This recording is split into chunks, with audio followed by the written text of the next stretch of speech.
All right, Kevin back with you for another episode of the Million Dollar Relationships Podcast. And today I am here with Theresa Hummel Krallinger. Theresa, welcome. So awesome to have you today.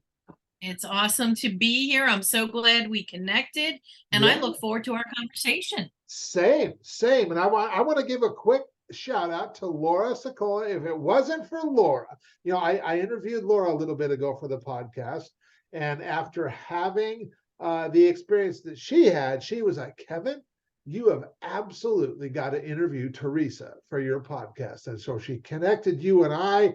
You and I have already had a conversation before we ever got on Zoom for this call, and we just Yeah. really hit it off. And I am incredibly appreciative of Laura for connecting you and I, and I'm looking forward to having this conversation with you today, Theresa, because this is going to be very impactful. And so what I'd like to do is just kind of start off by turning it over to you and giving you the opportunity to set a little bit of context, give people an idea of who Theresa is and what you're all about and what inspires you. So talk about, the work you do, who you serve, what inspires you most about the work you do. And we'll start there, Theresa. Sounds good. Sounds good. So there's three facets that I thought that I would use as part of my introduction. The one facet is my company, High Five Performance. Okay. For over 20 years, I've created places where people want to work, and I help to develop the leaders that are leading those organizations. They can be small or large, but they're usually organizations that don't have somebody in-house that does what I do. So I partner with leaders and their HR departments to create wonderful culture and wonderful leaders. And it is the best work in the world. The stories I could tell, it's amazing. So I got High Five, which is awesome. I have a group that is a nonprofit called Meet the Author at the Pyramid Club, where, for much like you, Kevin, with this podcast, it's a labor of love. I've had it for 10 years. We are number 4 on Philadelphia Business Journal's best place to work list. Wow, And very cool. we invite authors. I know, it's so cool. And they give me tickets to a party every year. That's why I keep doing it. Man, I get that party every year. It's a great time. It's awesome. But we have authors of nonfiction books. September, we have a great author group coming up. And those of you that are hearing this after September, you missed it. It was a great opportunity. It was awesome. But meettheauthorpc.com if people want to learn about that. And the third thing that people find most interesting, though I make the least money at it, is I am a paid stand-up comic. So I also do stand-up comedy. I just had a wonderful show in Delaware last weekend. And I'm doing shows all the time: Philadelphia, New Jersey, Delaware, New York. It's a good time. So that's who I am. Very Lots of cool. stuff. And I remember, when you and I had our conversation previously, and you were telling me about this authors group, and I was like, wow, I was so impressed by that and like what you've accomplished with that. I was also impressed by the fact that you do comedy, because I'm like, I don't, that is my buddy Garrett. He's been a financial planner for years. And in the last few years, he's got into comedy too. And it's Yeah. not necessarily an easy transition. And No. but he has really been enjoying it, and it sounds like you really have too. And so that's Oh, fantastic. absolutely. On so many levels. One, I think because of the work I do, it's so corporate and so, I don't know, it's kind of a serious job. You're working with HR, working with leaders, but the comedy keeps me grounded, helps me see the humor in things. People like to laugh when they come to my workshops. They know they're going to laugh. And then the millions of friends that I have in comedy, my network exploded exponentially when I started doing comedy, and a Wow. different kind of person in my network. Just Yeah. wonderful, smart, clever, funny, nice, most of them. There you go. Yeah. Okay, well, now that we've got a little bit of context set here, and people have an idea of who you are, Theresa, I'm gonna shift gears. What I'm gonna reiterate the question for the benefit of the listeners. So, have you ever been introduced to a person or persons that completely changed the course of your life or your business, so much so that much of what you have today would not be possible if not for this person or persons. And I'm just really excited to hear your story and your experience around this topic of relationships, Theresa. Yes. And there's been a couple people, but if I go back in the day, so I had a corporate job for 18 years. Okay. And I had assumed I would probably stay with that company forever. It was my first big job right out of school. I fell into corporate training and organizational development, which I loved. They paid for my education. They gave me great experience. I thought I am going to camp here until retirement and get, you know how they would say, get your gold watch. And Uh-huh. well, life had other plans. And I had noticed over the years there were reorganizations, and I eventually was like, I am ready to go. There was a reorg, I was ready to go. But there was one person, actually, there were more than one, but this one woman was just key in helping me see the possibilities beyond that corporate life. And that person is Deanne Bryce. Deanne Bryce is, I believe she's out in Iowa now. She is not close. I was sad when they moved away from Pennsylvania. But Deanne Bryce taught me the value of networking, how to network, the importance of professional associations, not just for the content of the association, but for the people that are there. She gave me opportunities to lead things in our professional organization. We were a member of Toastmasters, and we were a member of what used to be called Association for ASTD, American Society for Training and Development. It is now called Association for Talent Development. Okay. But back in the day, Deanne really connected me with people, opportunities, how to start a business. If it were not for Deanne, I would not be talking to you right now. Wow. Wow. Yeah, and she has no idea that I'm sharing this, but I haven't seen Deanne in years, but she got it started. Now, currently, I have a good friend, and we actually look out for each other. Okay. Harriet Stein, dear friend, and I believe you've talked to Harriet Stein. Yes. She is just a gem, and the two of us help each other with opportunities, with brainstorming ideas. I've helped her get connected with clients. She's helped me not miss opportunities, because sometimes I miss stuff in email, and Harriet is fastidious about her email. So she'll say, T, did you read the email? No, I did not. Here, it's an opportunity for you. Do this. So Harriet has been absolutely tremendous. And, you know, when you have a small company and you don't have employees in your office to talk to, which is my situation. I have a couple people who are out of state that I work with. Harriet is kind of my colleague. She is my talk to about the day, ideas bounced off her. So Deanne and Harriet are top two in making sure that my business is successful. That is awesome. You know, and it's interesting. I never used, in fact, when I was younger, I was one of the most shy kids you would ever know. And at some point, I remember it was at a youth group meeting, probably when I was about 16 years old. And I was sitting there in that youth group meeting, and there was probably, I don't know, 25 other kids my age, you know, high school kids in that meeting. And I'm just sitting there going, you know what? Being this shy, introverted kind of kid, this isn't serving me well. No, it's And hard.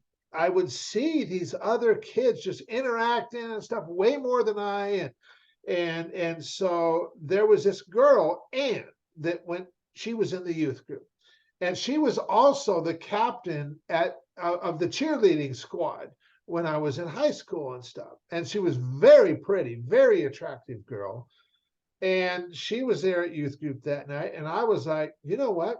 I am gonna, as soon as this meeting is over, I'm just gonna walk over there and I'm just going to start talking to Ann, which I ain't going to lie, that was getting out of my comfort zone big time. Yes. But I did that. And you know what? Nothing bad happened. She had a conversation with me, and then even at school, we would run into each other, and we became friendly. And like over the time growing up through high school, Ann and I became great friends and stuff. All And this because you had that moment of courage. yes, and I look at all of the business networking situations I found myself in over the years. And I'm sure you can relate to this. We've all been in networking situations that totally sucked. Where, so my description of a networking situation that totally sucks is where everybody is there trying to make the most of the time available and trying to make the rounds and talk with as many people as they possibly can to tell them what they do and all that kind of stuff. And maybe even back in the day, I don't know if it's so much true anymore, trying to collect as many business cards as possible. And Like it's a competition, right? yes. And what happens is they end up leaving having not really connected with anyone. And even if they get a big old stack of business cards, they get home and they're like, I don't remember who any of these people even are. Yeah. And when I go to an event now, I'm getting ready to go to one. I'm actually flying to Denver next month. Well, we're at the end of August right now. I'm flying to Denver in about 2 weeks. A friend of mine is hosting a lunch at his office in Denver. He put a thing up on Facebook that, hey, I'm going to host a lunch. If you're in the Denver area and you'd like to come, it's going to be on this day from 11:30 to 2:30. Just type in free lunch and I'll get you the details so you can come join us. And then we're opening this to 30 people, 30 entrepreneurs. Well, this is a good friend of mine. I've known him for years. I know what kind of caliber of people he attracts towards him. And so I'm like, I know if I type in free lunch, he's going to see that and kind of do a double take because he'll be like, because I'm not from Denver. I live in Seattle area. And so I Yes. type free Yes. lunch in the comments. And about an hour and a half later, he's calling me. He's like, are you serious, Kev? Are you really want to come to my lunch here in Denver next month? And I'm like, absolutely. He's like, awesome. He said, I'll get you details. And so I am flying to Denver next in 2 weeks for a 3-hour get together with 30 other entrepreneurs, most of which right now I have no idea who they are. And Wow. but I know the kind and caliber of people that my friend putting this thing on attracts. And so Yeah. I have no doubt in my mind that this is going to be a really valuable trip. I've already set the intention that I'm going to connect with just the right people and have just the right conversation. It's all going to happen in perfect timing. And I'm not going to go there and be like, I've got 3 hours. There's 29 other people here, and I need to connect with as many of them as I possibly can because I got to get this all done in 3 hours. Man, could you imagine putting that kind of weight on No. your shoulders? No. It's the quality of the conversations that you have. And you And can I usually might tell have early 1, on. 2, maybe 3 max. Maybe Yeah. 1 or 2 is that's probably about it. That's probably about it. But it will be a very worthwhile experience. I did put it up on social media that I was coming to Denver, and so a couple of my other friends have reached out to me, going, "Hey, we should get together." So I'm going to fly in the day before, and I'm going to meet with Yeah. a couple Make the other most of it. friends, and then I'll go to the lunch the following day, and then fly home that evening. And but it's like when we really look at other people, like what you were talking about, when we consider them and that we want to just give them an experience. My goal is like when people interact with me, I want to give them the experience of having felt seen, heard, and understood. And if I can leave them having that kind of an experience, then that will be worthwhile, because that's what makes people remember. So now I'm kind of curious, Theresa, for you, what are some of the big things that, so you've got this gal who just really kind of introduced you to this whole thing and kind of opened the door. What have you discovered over the years, and what are some of the big takeaways that you've come away with after all these years? That it's all about your network. Everyone's success is about people. It Yeah. truly is. And it's not something that you meet somebody, you connect on LinkedIn, and you move on with your life. You continue to feed your network. And when I say feed your network, it's purposeful. So if I meet somebody at a networking event, so if I met you, Kevin, at a networking event, and you said you were just about to take, I don't know, an Alaskan cruise, you were looking forward to your cruise that was coming up, I would actually mark my calendar to follow up with you to say, Kevin, how was your cruise? Yeah. I know you said you were going to take a cruise. People it boggles the mind. They can't even believe. Follow up is the least done thing in networking, and it is the most powerful. Yeah. Following up. I met you at this event. We talked about this. You were in job search mode. How's that going? Yeah. Do you have a target company list? Can I connect you with someone there? There was a woman I met at it was a Chamber of Commerce annual conference that we have. Okay. And I met this woman, and just in casual conversation, she said, I'd really like to do some training, but I haven't done any training, and I manage, I'll schedule trainers for things, but I personally don't do any training. And I said to her, Susan, do you really want to be a trainer? She said, yes. I said, I'll tell you what, I'm going to follow up with you in a month. I want you to come up with a title and a marketing blurb and a couple learning objectives for the course you want to teach. Okay. So she said, okay. Well, Kevin, I followed up with her in a month. She nearly fell off her chair. She couldn't believe it. She said, Theresa, I can't believe you're following up. I said, well, Susan, you told me you really want to do this. And she said, well, I got to be honest, I didn't even come up with that. I said, well, I need you to come up with it, because once you come up with that, I can refer you to people who are looking for speakers and trainers to come in. And, it may be non-paying, but it's something where you can get started. She did come up with it. She did get to do the training. And now she tells that story when she's at networking events of the power of the follow-up. Her opinion of me, and it's not why I did it, but her opinion of me is fabulous because I cared enough to follow up. Now, how much time did it take me to follow up? Not long. Not much. Not much. Not long. Yeah. No. Yeah. And that is the power of networking. One is to fully be there for that other person and hear what it is they want and need. And two, to follow up. Yeah. To follow up. People go to these meetings, Kevin, they go and they collect business cards and they spend a lot of time and they have no fruit to bear. Yeah.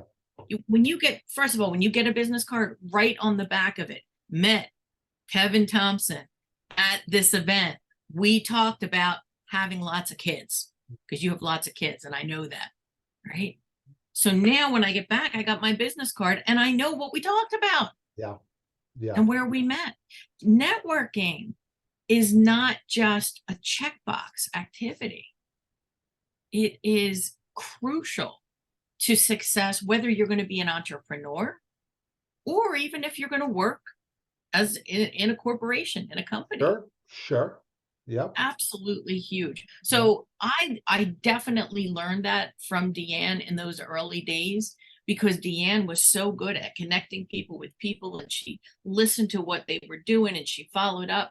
And I have done it since, wow, when did I meet her? Maybe 2000, 1999, 2000, many, many years. Yeah. Yeah.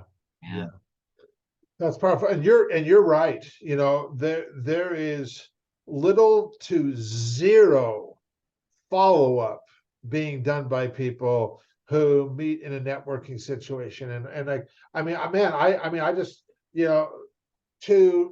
to have somebody be attentive enough to remember something that I shared, maybe something that I was working on or what have Yeah, you. Or like you said, I was getting ready to go on taking a a vacation. vacation with the family, and they reach back out later and just ask, hey, how was your family vacation? And I mean, man, how awesome is that? That is, I mean, it just demonstrates that somebody cares, is what. That's it.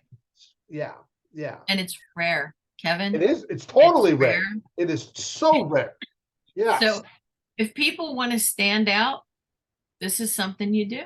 Yeah. You fully present, you get to know what's coming up for that person or something that you had in conversation, and then you are purposeful about following up, not to get something for yourself, That's right. though you might, Yeah. right? Yeah. But to show that person that you were fully present and you listened and cared.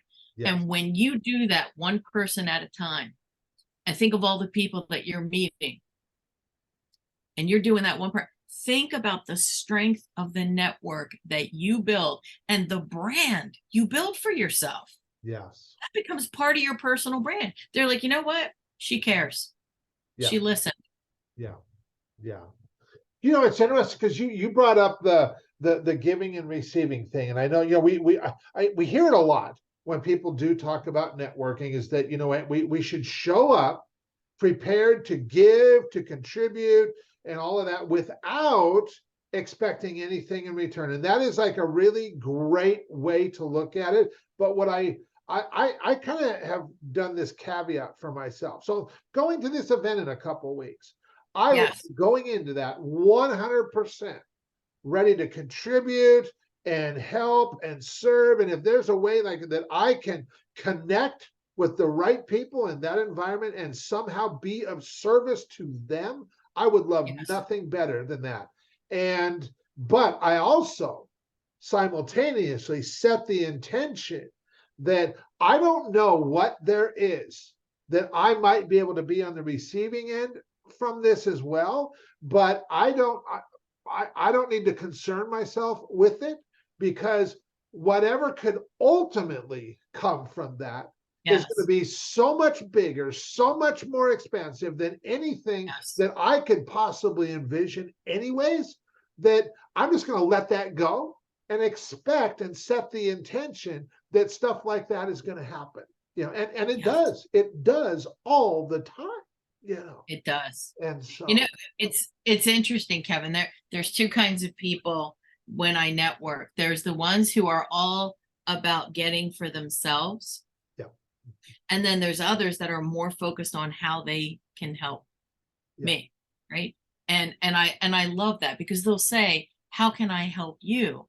And I'll say, well, you know what? If you know an organization that doesn't already have somebody like me working there, and either their culture could use some love, or their culture is awesome and they want to keep it that way, Mhm. pass my name along. Yeah. That's how you can help.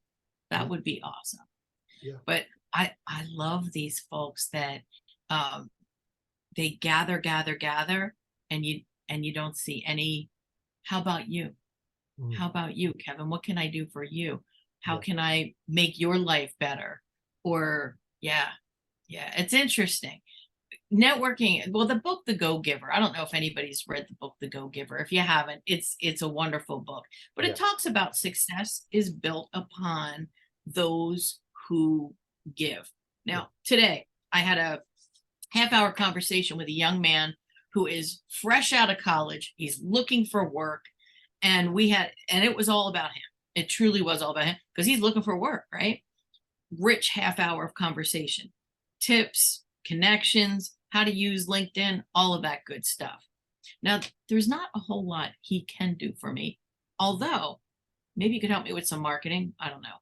But I have planted a seed with this young man who is going out into the working world and will find work. Yep. He will remember that lady who spent a half hour with me and gave me everything she could to give me a head start. That seed will germinate. Totally. And Yeah. I will hear from him again. That's right. It could right. be 5 years from now. Yeah. But that's how this all works. Yeah. Well, we never know who somebody else knows, who they'll run into contact with. We never know that. And whether we're talking the waiter or waitress at a restaurant we go to or whatever, Yes, you never know who you you're just talking don't. to, who they know, make it an intention to treat everybody the way that we'd want to be treated and stuff. Yeah. The whole golden rule thing is kind of powerful, It is. It is. I've befriended Lyft drivers who have made connections for me. Yeah. Isn't that crazy? You're in a car for maybe 20 minutes and we talk, and I'm making connections for them. They're making connections for me. Yeah. I have a Lyft driver who was an author who, when he dropped me off, he went in the trunk of his car and gave me a copy of his book, and we're connected. We've known each other for years. That's awesome. It's That's awesome. crazy. Yeah. But you never know. Make Yeah. the most of your Lyft ride or your Uber ride. There you go. There you go.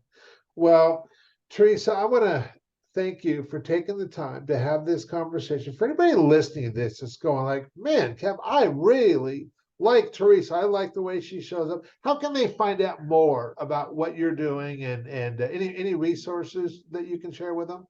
Yeah, so if you go to my website, high5performance.com, spelled out in the words high5performance.com, you'll see what I do with leaders and organizations. If you have an organization that needs some love, or you have some organization that's already doing wonderfully and you want to come up with some new ideas to keep that going, reach out.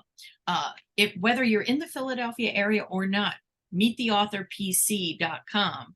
We have virtual author interviews. We have in-person author interviews. So if you're in Philly, definitely drop me a line. I can get you a complimentary pass to join us at meettheauthorpc.com.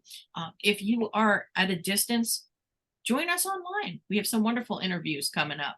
And as far as stand-up comedy, TheresaHKComedy.com. TheresaHKComedy.com.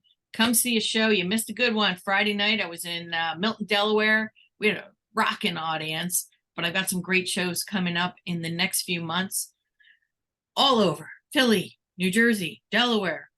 So That's awesome. if you're on the East Coast, come see me. That's awesome. Well, thank you so much, Theresa. And any last thing you feel compelled or led to share before we call it a wrap? Just take care of your network. That would be my closing thought. It's not a checkbox. It is important. It is the foundation for a successful career. You know it. I know it. And Kevin, I want to wish you a good vacation and a good meeting in Denver. Yeah. Well, thanks so much. I appreciate that. I'm looking for. Last weekend of summer for the kids are back in school, and we're going to go have some family time together. Squeeze the juice out of it, man. Have fun. That's right. Well, thanks so much, Theresa. I'm really excited to share this interview with folks.